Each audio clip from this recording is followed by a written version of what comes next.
একচেটিয়া জয় পেতে উদ্গ্রীব নরেন্দ্র মোদীর দল ভারতীয় জনতা পার্টি বিজেপি। সেই লক্ষ্যে দলটি তার জনপ্রিয়তার ওপর ভর করছে।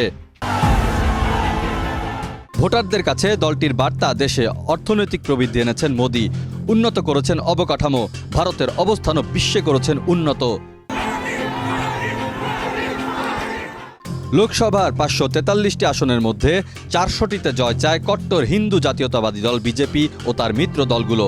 2019 সালে লোকসভা নির্বাচনে 352টিতে জিতেছিল তারা। তৃতীয় মেয়াদে ক্ষমতায় আসতে আগের চেয়ে বেশি উগ্রপন্থী এজেন্ডা সামনে এনেছে বিজেপি।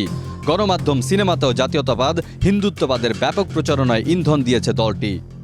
নির্বাচনী ইশতেহারে ব্যাপকভাবে অর্থনৈতিক প্রবৃদ্ধির ওপর জোর দিয়েছে বিজেপি, কিন্তু বিয়ে এবং উত্তরাধিকারের মতো বিষয়গুলোতে ধর্মীয় ও জাতিগোষ্ঠীর মানুষের জন্য পৃথক আইনি বিধান বাতিলের অঙ্গীকার করেছে।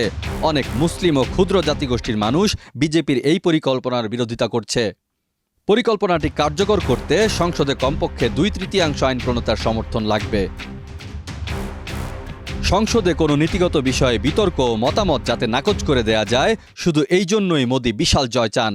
এই পরিপ্রেক্ষিতে ভারতে 7 দফায় শুরু হওয়া লোকসভা নির্বাচনের তৃতীয় ধাপ শেষ হয়েছে। গুজরাটের আহমেদাবাদ শহরের নিশান হায়ার সেকেন্ডারি স্কুলে ভোট দিয়েছেন মোদী। একই কেন্দ্রে অন্য বুথে ভোট দিয়েছেন কেন্দ্রীয় স্বরাষ্ট্রমন্ত্রী এবং গান্ধীনগরের বিজেপি প্রার্থী অমিত শাহ। আগামী 1 জুন শেষ হবে লোকসভার ভোট গ্রহণ। জনমত জরিপ বলছে মোদী আবারও, অর্থাৎ টানা তৃতীয় মেয়াদে ক্ষমতায় যাবেন। তবে ভারতের ইতিহাসে মাত্র একবার 400 আসনের মাইলফলক পেরিয়েছিল একটি দল, সেটি কংগ্রেস। এবার দেখা যাক হিন্দুত্ববাদ পুঁজি করে মোদীর বিজেপি এই রেকর্ড ভাঙতে পারে কিনা।